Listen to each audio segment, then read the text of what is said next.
Hi, this is Lou from Lou's Antiques and Collectibles, and we buy and sell stuff for our 2 antique booths and 2 antique malls that we're in. So we're in Davisburg, Michigan at the Michigan Antiques Festival, and we have 4 videos of this one. So make sure you watch all 4 of them, and let's see how many dealers are here.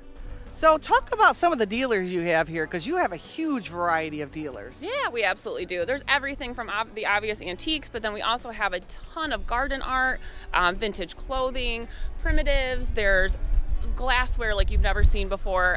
We hear about different types of glass that is even older than what we're generally used to, and it's stunning. It's beautiful pieces, and lots of jewelry, new, old. I mean, it's everything. There's everything. Car parts. The glassware was amazing. Some of the pieces of glassware I've never seen since I've been doing this, and I've been doing this for a lot of years. So we're going to head on over to the barn again and talk to a few dealers over there. So you have some beautiful lights here. So tell me what you do and how you make them. I do them from barn beams and old pieces of wood and pallets. Oh wow! Where do you get the barn beams at? Salvage yards. Oh. My brother gets some. He makes all his furniture. And you put all the lights together? Yes. Very beautiful. And how long have you been doing this show? This is the sixth year. Okay. Yeah. And what's the name of your business? Maleco Creative Solutions. Maleco Creative Solutions. Great. Okay, thank you so much. Have a good day. You too. And you're going to tell us a little bit about Vaseline glass, right? Absolutely, absolutely. So what we have here is a 1800s, circa 1800s, 1860. It's a condiment set. So this would have sat on their like right in like their family room, the dining room table area. And what's great about this is it's made with uranium glass. So under a UV light, it actually will glow in the dark. Wow, that's impressive. Yeah. I've seen it lit up, but that's pretty extreme. Yeah. Wow, it's a great piece. Usually you see them in cut glass and cranberry glass, but it's very rare to see them in the actual like the Vaseline color. So it's definitely a spectacular piece. Definitely. So what's the name of your business? It's Behind the Attic Door. Behind the Attic Door. Yeah. And sell on Etsy, and I've been doing the show now for 7 years, and it's one of the best shows in Michigan. Really is. Awesome. That's good to know. Maybe I'll do it one year. All right. Thanks so much. Absolutely. Absolutely. Thank you. So here's some more things in that booth that we just looked at, where that gentleman explained to us about his Vaseline glass. And boy, did he have the jewelry. Let me tell you, he had the best stuff and the best lamps I think I've ever seen. So you definitely want to check him out. He is in the big barn. When you first come in, he's in the Ellis barn. And look at this jewelry. Holy moly. This is the good stuff. Let me tell you. Look at all the sterling and the rings. And it must have took him days to set up this display, because it looked like a store. It was so nicely done. Oh my goodness, look at the amber. I've never seen so much amber in one place. Wow. I wish I had that in my collection. And the turquoise, look at this too. There's even some green turquoise in there. And this globe lit up. This was really neat also. So we're going to go back outside and take a look at some of the things that we saw outside. So here's a little overall shot. Now these shots were done early in the morning. This place was packed later on. So keep in mind that we were there super early, and it did help to see everything. So if you're going to come, try to come early so you can really see all the booths really well. And here's some signs and some nice furniture and some crates. And some outdoor decorations that you could put in your yard. A nice wicker lamp. And this looks like, to me, it's an old scale. I think it's missing the part that you stand on or you set the things on. And here's some Christmas objects. I love Christmas decor. And there was such a huge variety. That's why we had to make 4 videos. So there's 4 weeks of this. So make sure you take all of them in, because then you can really see what they have here. Check out all these buttons. I don't think I've ever seen so many.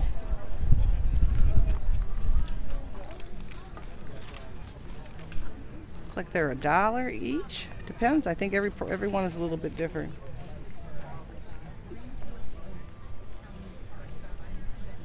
Wow. Here's a neat wine sign. And the vintage clothing was amazing. They had so much vintage clothing there. I don't think I've ever seen so many things in one place. I like these flower pots. They've really become back in style, and they've become quite valuable. So if you see these at different garage sales and stuff, make sure you pick them up. And there was some amber glass and some mugs and Disney collectibles, of course. And even I Love Lucy. Budweiser steins. This piece here is a piece of Mayfair Open Rose, and I would have bought that in a minute flat. It was only $5, but it had a big chip on it. What a bummer. Be nice for display, though. You could still use it for display in your home, but that's why I passed on that. But the price was definitely right. It was obviously priced because it was damaged. Here's some more things, some more glassware and porcelain, ceramics. I really like this little girl here, and this is something I kind of regretted that I didn't buy. She was really cute, and the price was right on her. I don't know what I was thinking, but I should have picked that one up also.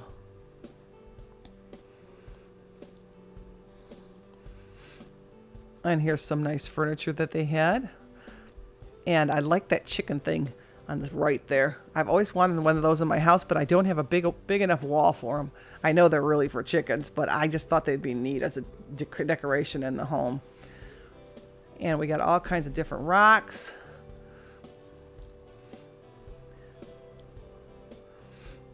And they had some jewelry bags, and of course I had to dig through those.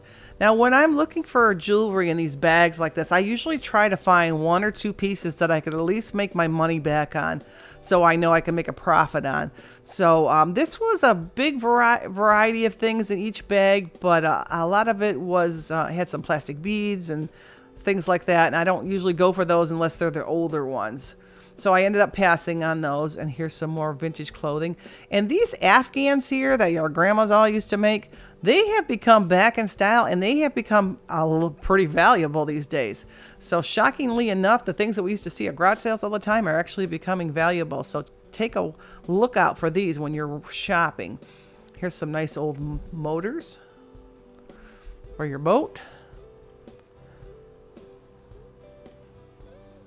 They had quite a big variety of those too. They were definitely old ones in there. And here's some more furniture and a variety of objects. And the weather was perfect, so everybody could be outside. There was lots of good stuff outside, and cameras, old cameras. We used to collect those actually because my husband's a photographer, so we used to put those around in our studio. And here's a nice overall. The outside vendors, there was a ton of them. I can't even remember how many rows we went down, but it was the whole length of the park. So we were outside a long time. And that, I believe, is maybe for hay or ice hook or ice blocks. There's some old lunch pails.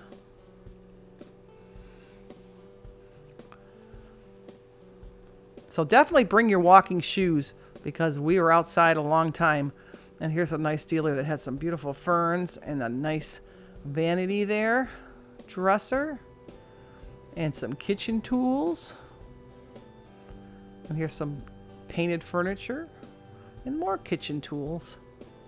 I'm going to be doing an upcoming video on kitchen tools, so take a watch out for that. It's going to take a little while still. I'm still working on it. I got a lot of shots here at the Michigan Antique Festival, and I'm going to use some other ones too from the various malls that I'm in. So there's some more old cameras to the left and a bunk bed. Like I said, they have it all. If you can't find it here, I don't know what to tell you, because they had everything you could possibly imagine. There's some sewing machines and some cartoon character mugs. This, I'm not sure what this is. So if you know, definitely put a comment in there. Now that obviously is an old wash machine. I wouldn't even call it a machine. I guess a wash cranking and pails. So if we have something wrong, please shoot us a comment, because we like to be correct on what we're telling you. So feel free to always correct us. We're not always perfect on the names of everything, and we want to learn too, just like you folks. There's some globes and beautiful lamps. And these are nice if you're restoring an old home. You could use these shades in your home. And this was an interesting repurposed piece. I believe there was a radio in there with a clock, and it had a lamp on the top. So we're going to start heading on over to the food section because we are hungry. So come along with us over there and we'll show you some of the food that they had at the festival.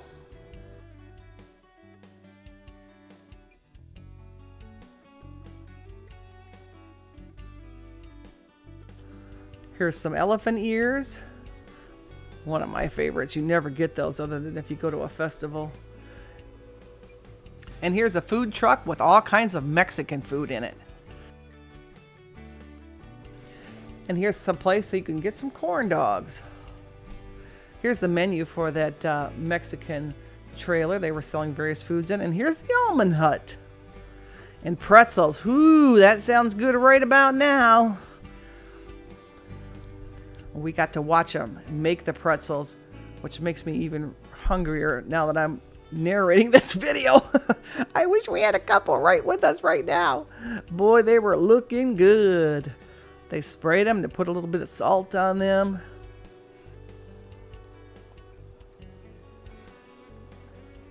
And they're getting ready to put them in the oven. And they're getting all cooked up for the day.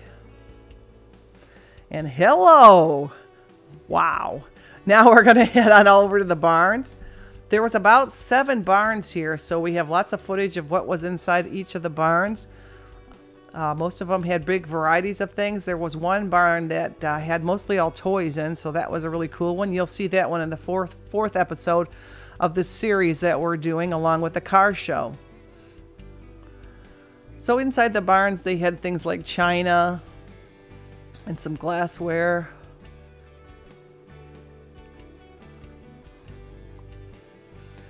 And there were some Christmas items. There was holiday items throughout all the booths, which was nice. You could buy it whatever you wanted for the season that would be coming. Here's some cars. And this booth had the most vintage clothes I think I've ever seen in one booth. It was very amazing. They had racks and racks of it. Dresses from suits to uniforms, everything. And this booth was a really cool one too, because this booth was all Hallmark ornaments. And my cousin, who's the queen of the Christmas ornaments, would have loved to have been there for this because she collects Hallmark ornaments. And they had more ornaments than I've ever seen one dealer have. It was really amazing how many ornaments that they had. So I'm sure you could find whatever you were needing in this booth. Look at them all. There's a whole section of just Barbie ornaments. How cool is that?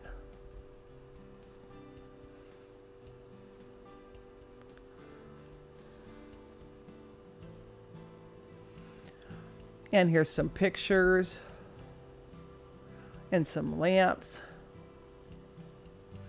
And here's some of the toys. We put some of the toys in this one so you could see a little glimpse of them. But like I said, we'll be putting a lot more in the 4th video in the series that we're doing on the Michigan Antique Festival. Oh, here's some jewelry. My favorite, of course.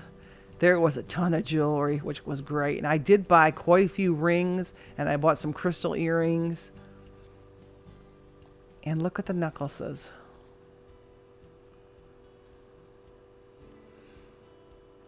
That one was quite nice, that rhinestone one. And they had other things in their booth also. They had some collectibles and some china and some kitchen tools. That was a can opener. It was kind of an odd shape, wasn't it? And this was some kind of a tong to pick up things. And here's some stained glass pictures. And they also had quite a few lamps And some pins. Fountain pens and other little small items. Wow, check out this clock. And when is it from? What era? The 60s. Oh, cool.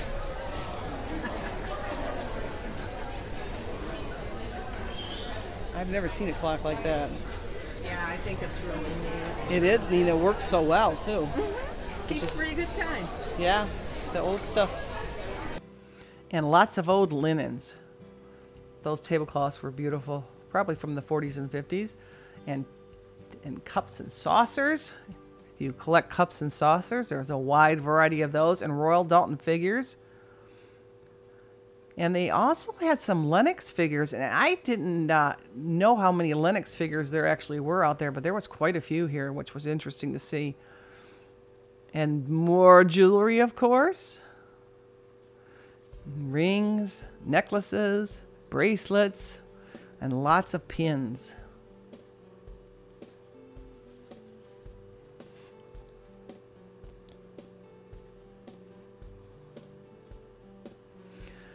And these rings here were only $7 each. And boy, they were beautiful. I was really tempted to buy a few of those. I probably should have now that I'm looking at them. They were so nice. And what a good price, $7. And then these trays were also $7 each, the jewelry in these trays. So wow, that was a really good price. And they had a lot of nice stuff. Rhinestones, all different colors. That was a neat keychain there. And lots of pins. And there was some beautiful furniture all throughout the show. Here's a variety from this dealer with teapots and a little miniature dresser. And beautiful old purses. These were really the old ones. If I had a guess, I'd say 20s, but I'm not sure. 20s or 30s. Correct me if I'm wrong on that. This piece here is Tiffin Modern. It's from the mid-century. And these dealers were showing us how there's uranium in various pieces of glassware. And they were the most knowledgeable people of glassware I think I've ever spoken to.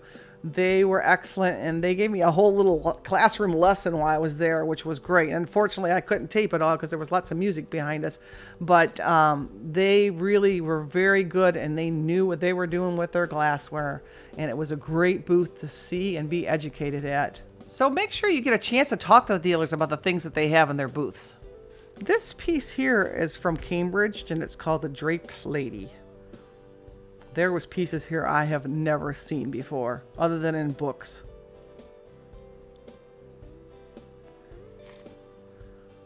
And this was Verlies, and it was named from the region of France. And Haig bought the molds for that particular pattern at one point. There's various examples of that. And here's another example of it.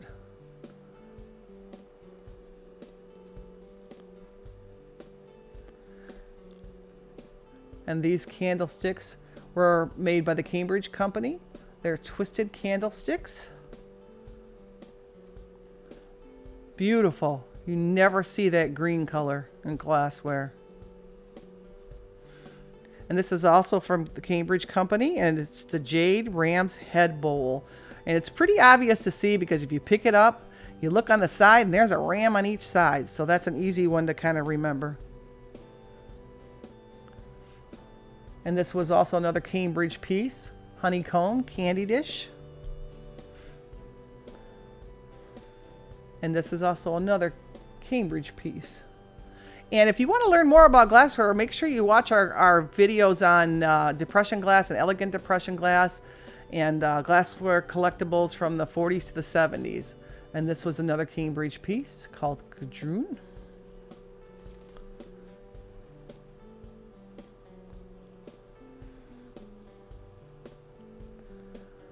And another Cambridge one in a different color.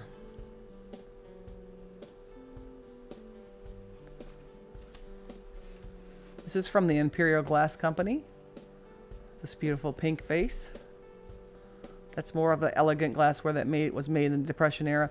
Now, I talked to the gentleman that was doing this booth for a long time, and his wife, and he was very knowledgeable about Carnival glass, and he was telling me, I was trying to find out the difference between the old Carnival and the newer Carnival, and he was telling me the Imperial glass company that made a lot of the Carnival, the stuff that's older was not marked, but the stuff newer, like in the 60s and 70s, were marked with an IG, so I will definitely remember that. And the Imperial Glass Company was making Carnival since 1915.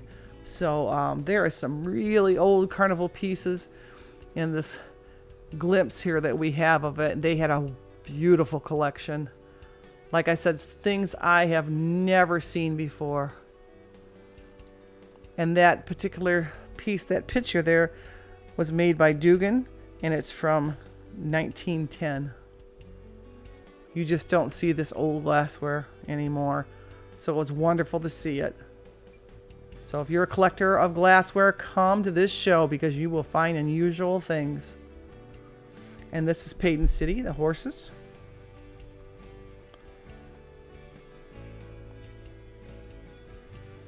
And this was Tiffin glass.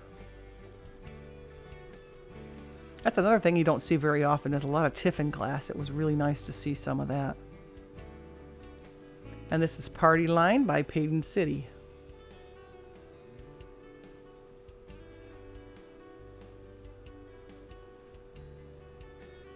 And there's also another piece there. And here is loads of Fenton mixed in with various other makers.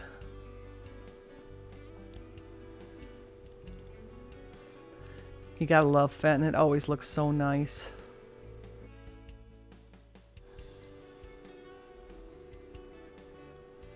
Cranberry bowl. That's beautiful. There are people that specifically collect just cranberry bowls. And here's American by the Fostoria Glass Company. And look at these perfumes.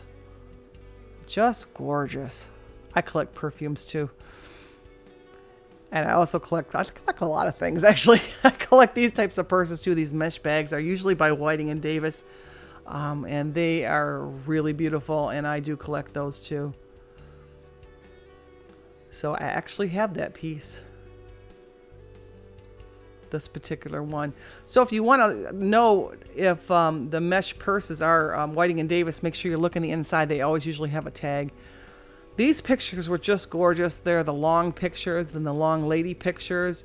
And I have several reproductions in my house, but these were the real McCoy, and they were beautiful and something to see. And here's some nice spindles here.